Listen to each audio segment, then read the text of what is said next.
So there we go.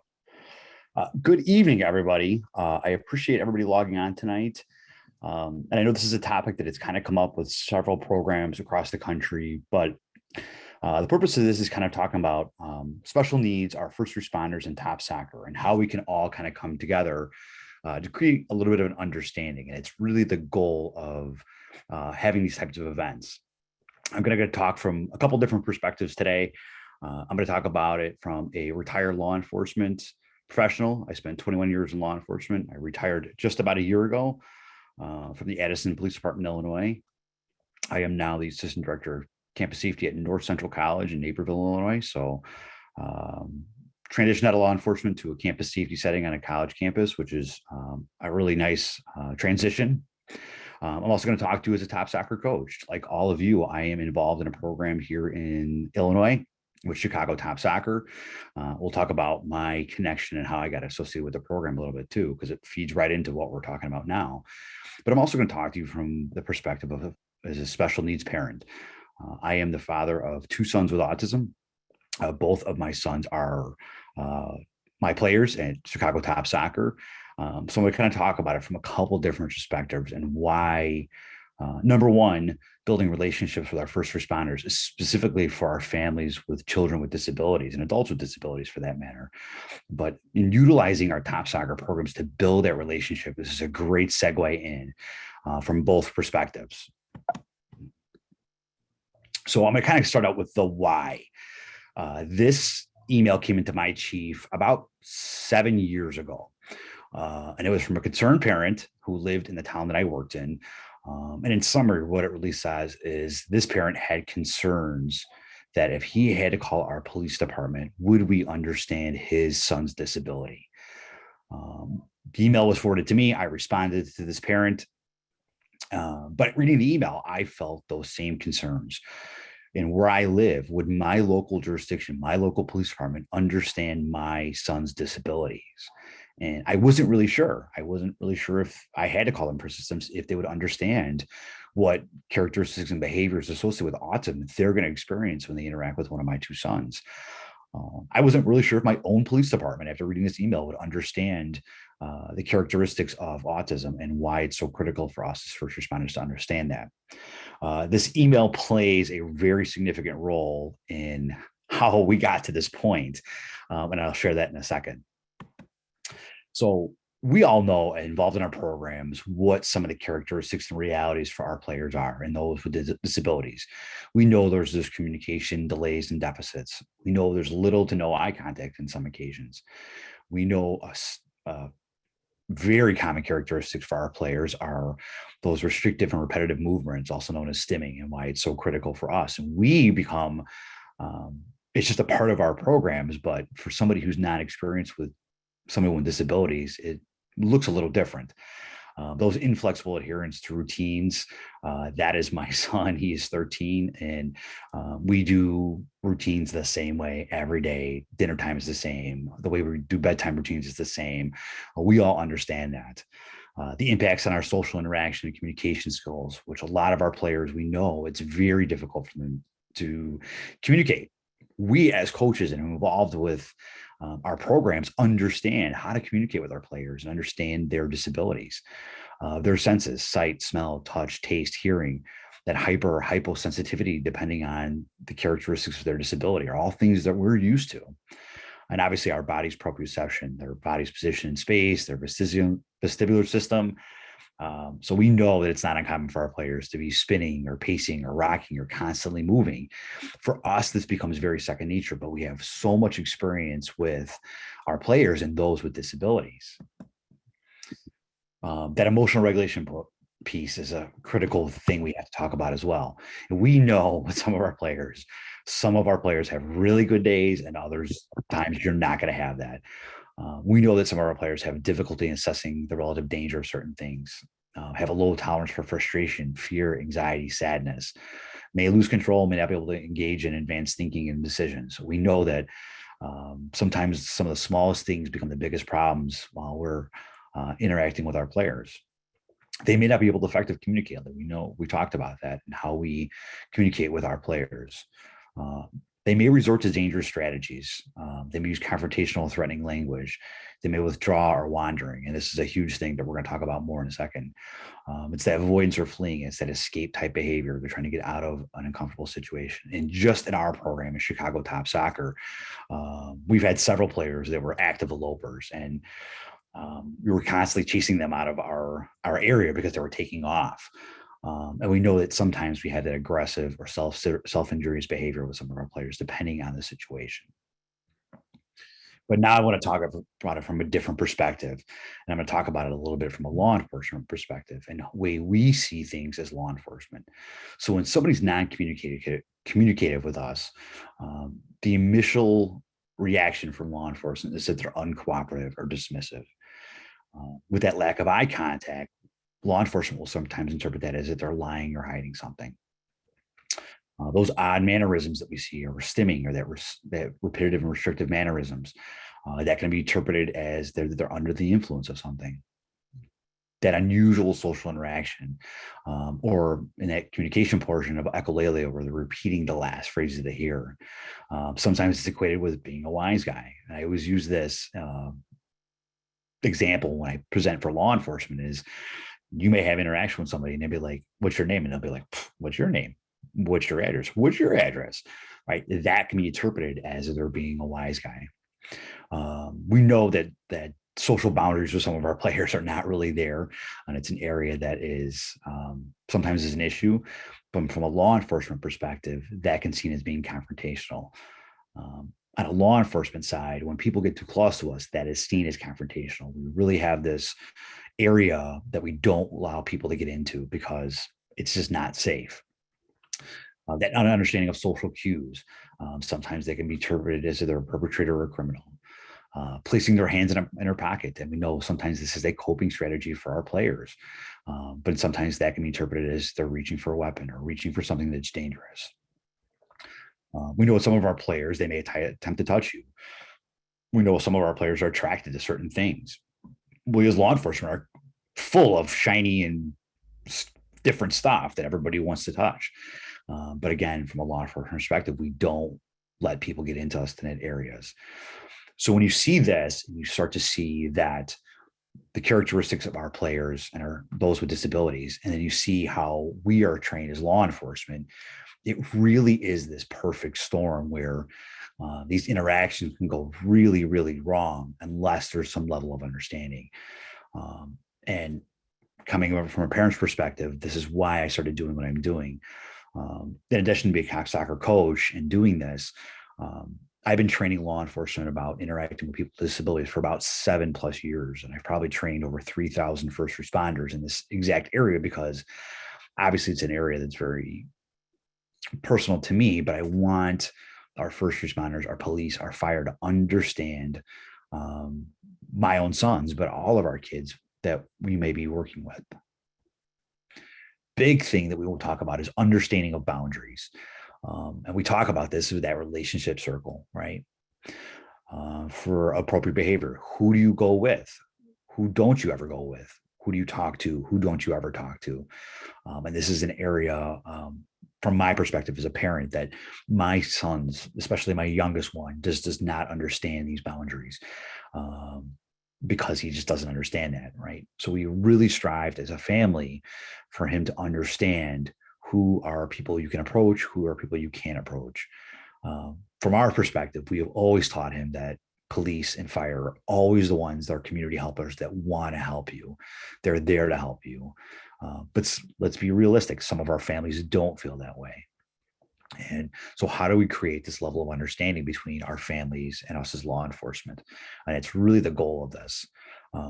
So it's critical to understand where paramedics and firefighters fit into this circle, right? We want our kids to understand that they can approach a first responder, they can approach a police officer, they can approach a firefighter, because it's so important for them to seek out that assistance if they needed it. And I'll give you an example of this in a second. Okay. So how is it that our players, our families might have contact with first responders? They kind of come in through a lot of different situations. First and foremost, what it is sometimes their behaviors or misinterpretation of sounds or behavior draws the attention of law enforcement. And I've seen it throughout the country where some of the interactions with law enforcement and those with disabilities stems from their restrictive and repetitive mannerisms, that stimming behavior that we're all very common with. Observations of a care provider's efforts to comfort a person. Like any parent with a child with special needs, we've all had those instances where we've had meltdowns in public. Those can easily be misinterpreted as a lot of different things where first responders can get involved. When somebody in special needs is in distress, and just from my own police department, we had several instances where we received phone calls from the general public where somebody with special needs or disability was in distress and we were getting contacted. Traffic crashes was another big one that we saw a lot of. Now you're throwing in all this sensory overload with this traffic crash, and we respond, so we're not understanding that disability. One of the other characteristics that we've also seen is when they go missing. When an individual wanders off or elopes from a safe setting, whether it's school, a home setting, we get contacted. But really, as first responders, we were never really trained on how to understand it and how to be in that search, or why wandering and elopement is such a strong characteristic of those, especially with autism. We might see that escalated behavior, calling for assistance are made, an involvement of a situation where an individual with special needs is a victim or a perpetrator of a crime. And I won't get into the statistics so much, but our kids with disabilities are 7 times more likely to be victimized than it is for a child without a disability. So this is really how those with disabilities and law enforcement paths kind of cross. So we see all these things, and without getting in too much into statistics, people with disabilities are 7 times more likely to have contact with law enforcement than a person without disabilities. And it's because of all of these reasons that we're talking about. So now we're seeing this, and we really want to see why it's so important for us to kind of create this level of understanding, feel comfortable on both sides, law enforcement with those with disabilities and those families feeling comfortable with us as law enforcement.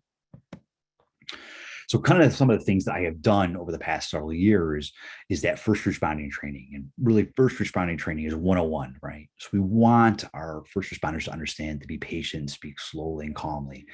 You know, for us as TOPSoccer coaches, we're so used to this because we do this day in and day out with our programs.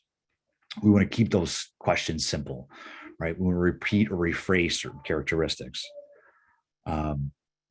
We want to utilize different forms of communication. We all understand that some of our players may not be verbal. It doesn't mean they can't communicate. It just doesn't mean they can't verbally express certain things. So the use of visuals and different things to assist with the communication is critical. And having first responders think about different ways they can be able to communicate with somebody who traditionally can't communicate verbally. Really and especially when you're responding to certain calls for service, especially during an escalated behavior, we really want to tell law enforcement or first responders that if they're not causing injury or damaging property, don't stop that behavior, right? We want to make sure they're in a safe environment, let the behaviors play out, use some de-escalation strategies that we've talked about, and let that behavior run its course, just making sure that the people, that individual and the people around them are safe. One of the biggest things I tell law enforcement is don't take it personal. It's nothing that you did. It's nothing that person did. It is the characteristics of their disability, and don't take it personal. They're not directing those behaviors and things at you per se. It might very well be something else. And then I also preach the difference between being awareness versus acceptance. And there's 2 very big differences between the 2, right? I appreciate those families that are recognize autism awareness, and that's great, but being aware is different than being accepting. I want individuals to not only understand and be aware of my son's disability, but accept the characteristics of that disability. And that's a huge portion of what my goal and my mission has been for several years on multiple facets. For our parents and families listening, if there is an instance where you have to contact law enforcement for whatever reason, might be whether your loved one has eloped, they're having escalated behavior, you just needed assistance. Many departments across the country have started what they call crisis intervention teams. And these are a team of officers that are specially trained to respond to incidents involving those with mental health related issues, those with disabilities, responding to calls involving our seniors. These officers are specially trained and have extensive training in how to work through these situations. Almost every department in the country has crisis intervention team officers now. I am lucky enough to be an instructor here in Illinois for our crisis intervention training cadre across the state. I actually train the autism and intellectual disabilities portion of that. So if it's important that if you have to contact law enforcement for some reason, that you're asking for or requesting a crisis intervention officer or a CIT officer to respond to that scene, is those officers will take the lead, they will understand it, and they also have a lot of additional resources that can assist with the aftermath of that incident. So another big thing that we want to preach to our first responders, and for us, I know as coaches, this is always a concern of all of ours, and I know it's a concern of our program. We've had some pretty active elopers in our program over the years. But what happens when a child goes missing? What first? And what are we doing? We obviously want to call our neighbors or friends, any place the child may visit. And then the next phase is to call law enforcement. I tell families all the time, don't hesitate. Time is of the essence in these calls for service. And a lot of families, and just in my experience on the law enforcement side, families will wait a half hour, 45 minutes, an hour before calling law enforcement for assistance because they think they can find the individual. We know our kids can cover a lot of ground in a very, very short distance. So any additional resources you have are critical. So I tell families, please, please, please call law enforcement. I know there's a hesitation that they'll be mislabeled, but that it's not the case. I will tell you this, my youngest son is an active eloper, and he eloped this past summer, and he was gone for 2 hours in the middle of the night. And it was 2 hours before we woke up and realized that he was missing. The first thing we did was call law enforcement. And after that phone call, within about 8 minutes, he was located. I was very confident in the departments that responded to that incident because I had worked with those departments. I knew those officers. I had trained those officers. So I felt very confident, and they didn't let me down. They handled everything appropriately. But I knew we could not wait. We didn't know how far he had gotten or where he was at that moment. So having that, I felt comfortable calling law enforcement. So we tell parents to do that. Some of the reasons why parents don't call, and it's fear of having a Department of Family Services or State Family Services Department involved. Fear of being arrested for child neglect and or abuse. Set all those fears aside and call. Seconds count, especially in these cases, which is critical. When you explain your loved one situation, where if there's a very plausible explanation, I wouldn't worry about law enforcement contacting a state family services department or you being arrested for it. They are there to help. So it's one of those big things. Okay. Some other things that we had with my department where I was at, one of the things I really wanted to do was create an autism outreach program. I wanted our families in my community to understand that we as a police department, we're understanding of their loved one's disability, and we're there to help. So some of the programs that we developed in our department and things I've tried to spread across the country were some of the programming that we did. So we partnered with Medical Alert. We're all really familiar with Medical Alert, and for many, many years, we've seen those bracelets that identify any medical conditions, whether it's allergies or things like that. Medical Alert has a program designed for law enforcement called LEAP. It's Law Enforcement Agency Portal, and it's a free program for law enforcement. It's actually funded by the Autism Society of America, as well as the Alzheimer's Association of America. It's grant funded through the Department of Justice, and all departments have to do is agree to do the program. And what they will do is you register your loved one, and they will mail you out identifying bracelet and shoe tags for your loved one. So if they are located, they can't communicate or can't identify themselves, they can easily be identified. From a law enforcement perspective, I'll tell you, we located more children with disabilities without being reported than the other way around. A lot of times people would elope and they wouldn't even realize that they were gone until we as law enforcement had located them. So how does your loved one identify themselves, or can they identify themselves, is a critical question to have to ask. Many states, including Illinois, have what they call a premise alert program. And what that is, it is a special needs disability registry. So what happens is when you would call 911, if you were registered in a premise alert program or a special needs registry, information would be passed to the officers that your loved one has a disability, right? Information is critical. So we want that information to get out to those first responders that are responding. At our program where I worked, our program had different things. We had likes and dislikes. We had favorite places. We had calming strategies. We had strategies that would escalate them and things to avoid. It was really critical for our officers to understand all of those residents that live in our town and how to work with their disabilities. Smart 911 is a thing that's spreading across the country as well. In the county that I worked in, it was a countywide program. It's basically a special needs registry, but it was eligible all over the county. So if you call from a cell phone, it would pop up in that program as well. One of the things I always tell parents too is don't ever put your child's name on the outside of the clothing of their backpacks. It's very easy for someone to see that name and now call them by their first name. And at that point, especially with our kids, those with disabilities, now if that individual knows their name, they think they're now a trusted individual, and it goes back to that circle, that social circle, what's appropriate and not appropriate. So I tell parents, please don't ever put your child's name on the outside of your backpacks or clothing. If you're going to do that, put it on the inside of the clothing, so that if they can't identify themselves, they have that ability. But we don't want strangers to be able to identify their name that way. Another program we utilized was autism or disability information cards. So we would issue these out to our those individuals that were out in the community much more often. So it had their name, their address, contacts, likes, dislikes, things like that. It was a really easy way for individuals to identify their disability without actually having to say it. And now we knew as law enforcement how we were interacting or what we were interacting with. So I'm hoping that this video will work. So let's see.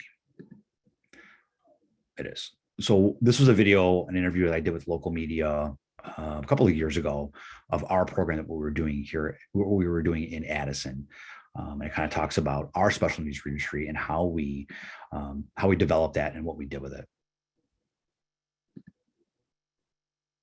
Hopefully it'll work.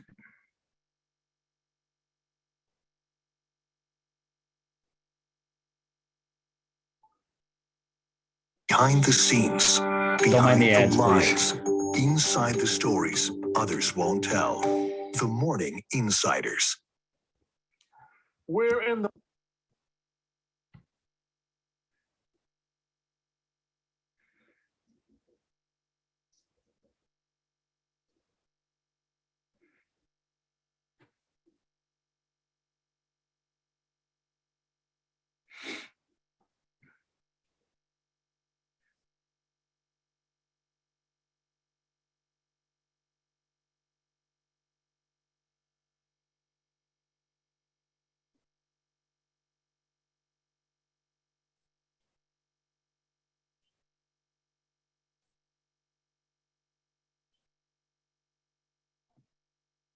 Stef, is it playing on your end? Yeah, can you not hear it? We can't hear it anymore. It went out. whether it was right or wrong. Autism and wandering often go hand in hand. Water, too. More than 30 boys and girls on the spectrum have gotten lost and accidentally drowned, according to the National Center for Missing and Exploited Children. Tragedies. I have two sons with autism spectrum disorders. That Addison Police Sergeant Stefan Bjes personally and professionally hopes to prevent.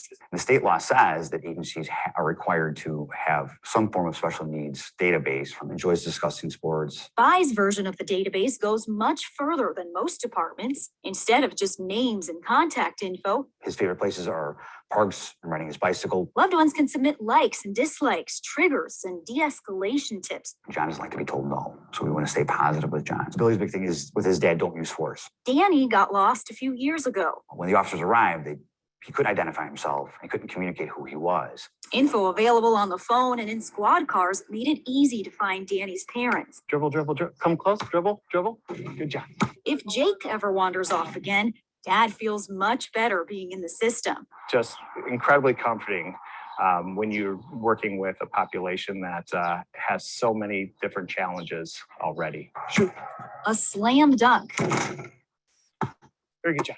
And an idea that's starting to spread to other communities. Great job. In Addison, Lauren Victory, CBS 2 News.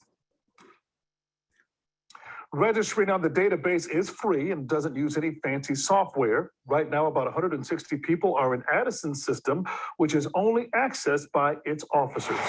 Find out more about their autism database and how to bring it to your town on our website, cbschicago.com. You can also find it on our CBS Chicago app. Just look for the section called The Morning Insider.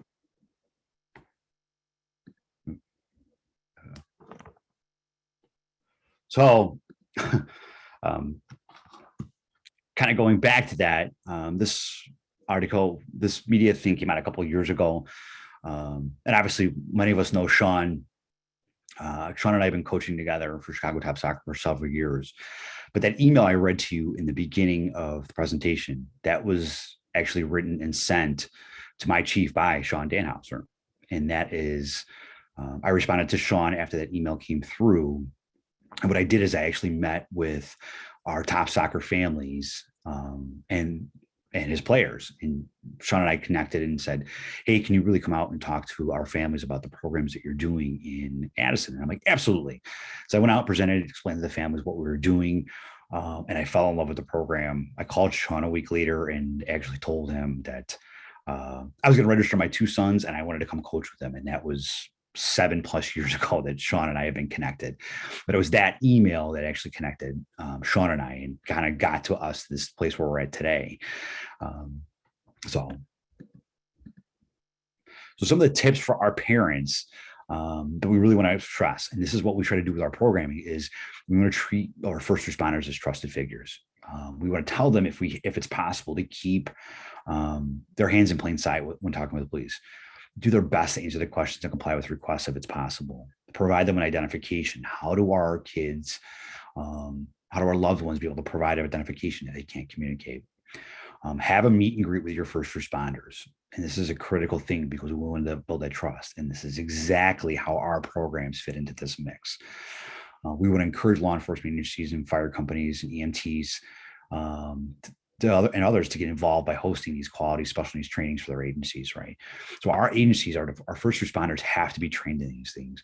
There are so many mandates for law enforcement today that sometimes this is an area that gets overlooked. I will tell you, when I went to the police academy over 2 decades ago, I did not have a single hour of training of how to interact with someone with disabilities. Even to this day in Illinois, it's only 2 hours of training relating to those with disabilities. Now it's expanding, but it's very minimal from where we should be. Okay. So what we did after I met with Sean that day, and I started coaching with Sean, we decided that first year that we wanted to host a first responders game. And our goal of this was we wanted my officers that I worked with and our firefighters to understand our kids with disabilities. Part of that was kind of understanding their characteristics, seeing them firsthand in a non call for service type related interaction. So we wanted to do this in a neutral setting, and this was a great forum for to do it. So what we did is we paired our officers and our firefighters up as our buddies for this day, and we made a huge event out of it. So we paired them up, and our first responders got to interact with our players in a very neutral setting, but see some of their characteristics, see some of their disabilities. But on the flip side, our players and our families were able to get comfortable with our officers that they may be interacting with down the road. And it was hugely successful. We had a huge touch a truck event afterwards. So our kids were able to play in some of the cars. We actually moved some of the cars off from our site a little bit, so they could, if they wanted to mess with the lights and sirens, they could, but we knew that was could be a trigger for some of our players. So we wanted to avoid that a little bit. And we just had a meet and greet afterwards. We wanted the families to feel comfortable with our officers, and on the flip side, our officers feel comfortable with the families. So these are actually pictures from our first year that we did it. These are in the squad car would be on the left. Those are my two sons, Andrew and Zach, with my wife. It's one of our squad cars. You can see our players posing in front of one of our fire trucks. The picture in the middle is our group shot, and then the one on the right-hand side with the 5 officers. That is my youngest son in the middle of them, clearly striking a pose and enjoying every minute of it. But it was a great success, and we built off of this in addition. So not only do we incorporate my police department with it and our fire department, but I also teach at the police academy here in Illinois, and I actually teach the portion of section of the academy about interacting with people with disabilities. And part of that curriculum is the officers. They really wanted the officers to interact with people with disabilities. It's actually a lot more difficult than we think. Like, how would you have officers in an academy type setting interact with somebody with disabilities? It was very difficult to figure this out. So I actually went to the academy and I said, listen, I coach this special needs soccer program. A great way to meet this curriculum mandate and obviously build that trust is have the recruits come out and participate with our kids, and get hands-on interaction with a wide variety of different children with disabilities. The academy loved it. We've been doing it. Sean, Mert, and I have been doing it for about 4 years. So every single class that comes through that academy, at some point will volunteer in our program. I will tell you this, we have had officers come back after the academy to volunteer and participate, even though they weren't mandated to. They wanted to come back and participate once again. So we do this at least once a year, sometimes twice, depending on if we have something else going. So these are pictures from our first event. Okay.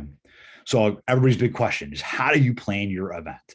And I know this topic kind of came up at the last quarterly meeting, and how they did it in New Mexico, but I will tell you from an inside portion of how do you plan your event. And it really is simple as reaching out to your local agency, wherever your program is at. Reach out to that agency. You can contact the chief or deputy chief as a great start. If you're going to get the answer you want, go right to the top if you can. But another way is a great way to segue into it is your DARE or crime prevention officers. And these are individuals that may work in the schools. They teach the DARE program or different programming. They are there for community resources, and they will help you get your plan, your event planned. You can also reach out to those crisis intervention officers that we talked about. A big part of that CIT program is building relationships. So you can ask for those crisis intervention officers and pitch your idea of what you'd like to do. If your community has school resource officers, meaning officers embedded in the school system, they were another great resource that you can utilize.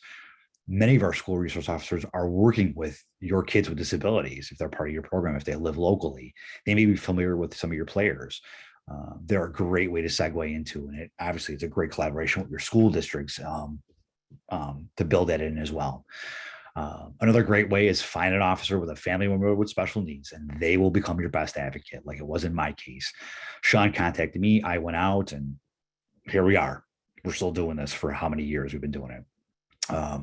I will tell you, every presentation that I do, and I probably present anywhere from 3 to 4 times a month training law enforcement, almost every single class I have now, I have an officer come up, be like, I have a son or daughter with a disability.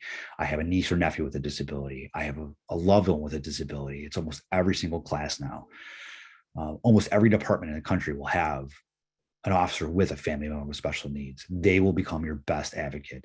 A lot of times they're already outspoken and about the topic, and they may be a great way for you to reach out to them.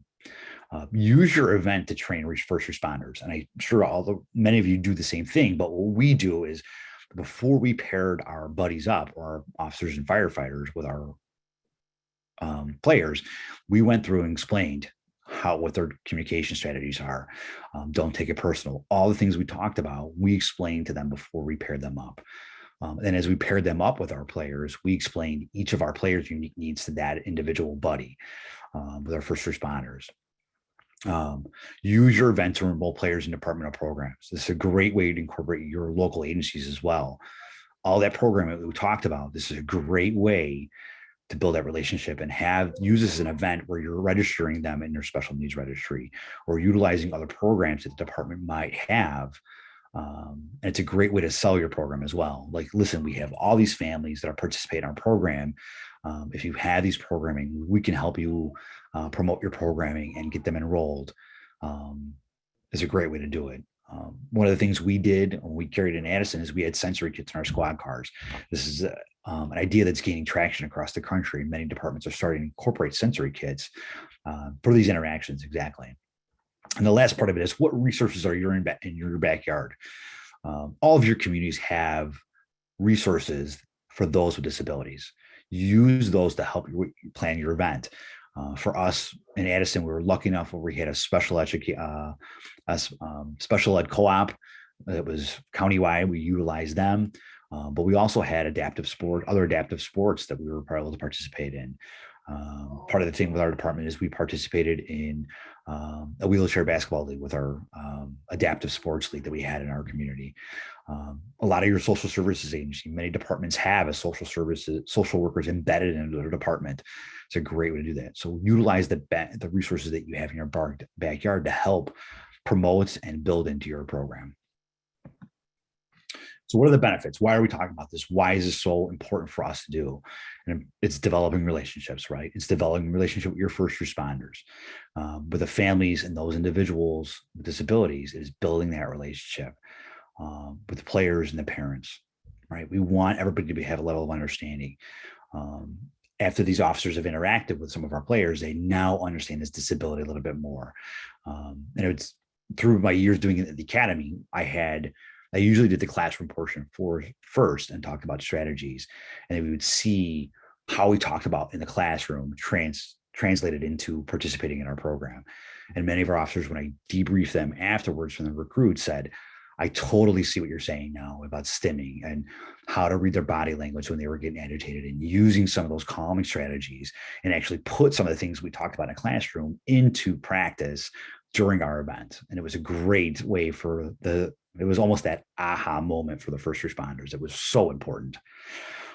Again, it's creating understanding, right? It's acceptance versus awareness. We want our loved ones to be accepted, not just aware, but accepted. And there's a big difference between the two, right?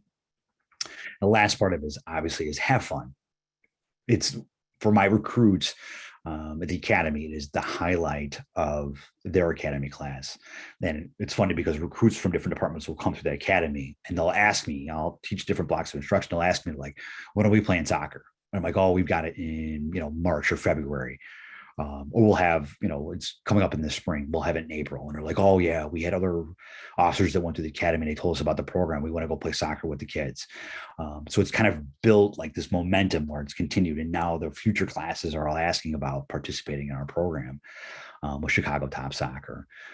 So it builds it. And it's a great way to see in building that relationship. So that's kind of where I'll leave off. Like I said, we've been doing this for several years. I love to see that there are other programs that are starting to do this. I also love that there are police departments and first responder agencies that are willing to to jump into this as well. So I'm going to open it up to we'll closure. By adopting the proactive approach, working with our citizens with disabilities, at law enforcement, we had the opportunity to prevent serious encounters from occurring and creating understanding in our communities. That's really the ultimate goal. I leave every presentation, especially in law enforcement, with this, that maybe not today, maybe not tomorrow, but maybe somebody in the department I'm training or those group of officers I'm training will interact with one of my two sons. This was never more true than it was this past summer, where the departments that I had trained were actually now responding to an incident involving one of my sons. And I can't thank them enough for the way they handled it and how professionally and how quickly they responded, and the level of professionalism those officers and firefighters, was actually a firefighter that located my son that night. I am forever grateful for them, and I'm glad to have that opportunity to be able to teach them these strategies and tactics so that they are able to work with our special needs community. So here is my contact information. If you have any questions about anything, that is my email, my website, that is my cell phone number. Feel free to contact me, text me. I am always a resource. I will help. And I know some of the things we talked about was maybe even drafting a universal letter for all of our programs to be shared with, that's kind of drafted, where you can send it out to your first responder agencies. If that is a case that it's something you're interested in, please let me know, email me, call me, text me. I am happy to draft something up you know, boilerplate language of why we would want to do this, and reach out to them. You can adjust it to your local agencies and your programming. So I'm going to leave right there. Are there any questions?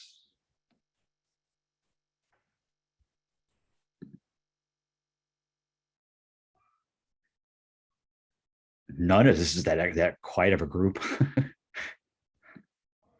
Steph, I just wanted to say thank you so much on behalf of Jamie and I. For some of you who may not know, Jamie McLeod is our Assistant Technical Director for Recreation and Outreach at North Carolina Youth Soccer. And I worked in the Recreation Department for a long time. Now I'm the Executive Assistant at NCYSA, but I'm still involved with TOPSoccer. And as Steph alluded, that we sit on these quarterly calls with the national representatives from TOPSoccer, and Steph chimed in the last quarter, kind of just being able to share his experience firsthand. And I tell you, he said aha earlier, and that's what this was for me. I listened to these calls, we listen, and just like all of you, you listen to webinars and calls, and you're like waiting for the light bulb to go off, waiting for that aha moment. And when Steph shared his story and what he does now, that's what this was for me. And I immediately called Jamie and I was like, we need to get him to talk to our people. We hunted him down. We hunted his contact information down. He's been a fantastic resource. We've had great conversations with him since then. And we wanted to share him with all of you. So I can say just from my experience and Jamie's experience with Steph, he is an open book. He's willing to share. Obviously, you can see the passion that he has. And his counterpart, Sean, is a national award winner for TOPSoccer. So they know what they're doing. So they are both great resources for all of you. So Steph, again, from Jamie and I and all of North Carolina TOPSoccer, thank you for this. This was wonderful. It was my absolute pleasure. And I love so many programs are interested in doing this. And it's a great way. It was, when Sean and I came up with the idea and said, why don't we do it this way? I'm like, absolutely, let's go for it. And I'm glad we did. And I'm glad, and I actually presented on this, it's probably 5 or 6 years ago for a Midwest coaches symposium that we had down here. And I know there were some programs in Missouri that jumped on board, and here that New Mexico and out West is doing it. So I'm glad it's picking up traction and gaining it. And I'm glad that there's law enforcement agencies across the country that are willing to go for it and say, yeah, absolutely want to do this. You will have departments that were like, yeah, we're not interested. And that's unfortunate. And that's just, sometimes that is the nature. We can't control everything, but most of the departments are more than willing to come out and join it. And I have to turn officers away because I'm like, I don't have enough players for you guys. And we were pairing up 2 or 3 buddies to a player because we just had so many officers that wanted to participate. So it gains momentum, and I will help anybody that wants to host an event like this or had questions about the resources and things like that. Like, please contact me. I am more than willing to come out. And for anybody going to the symposium in April down in St. Louis, you'll hear the topic again. I know Ronnie's on the call now, but I'm happy to share anything I have. So any questions about anything?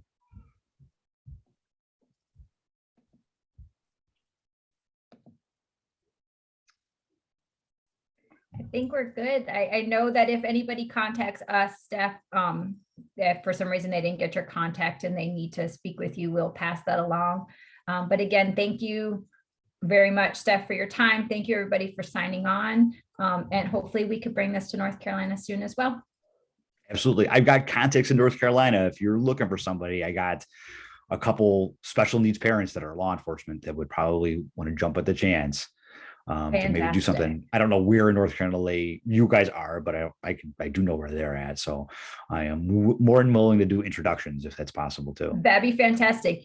Jamie and I with you can maybe connect offline and we can get that, because we can get that information to our individual TOPS programs, which would be the best way to do that. So I will work on Omaha, Nebraska contacts too. We'll see if I can dig somebody up. I will dig around, but I'm sure there's somebody, but I will definitely keep an eye out for Omaha contacts as well. But East Coast, I've got really good contacts as well. So again, there's a small community of law enforcement officers that are able to present on these topics. So you can meet those guys and stay in contact with them. So but I will do some digging. But yeah, I do have a good contact in North Carolina. I just don't know how close it would be to you, but we can definitely talk offline. So awesome.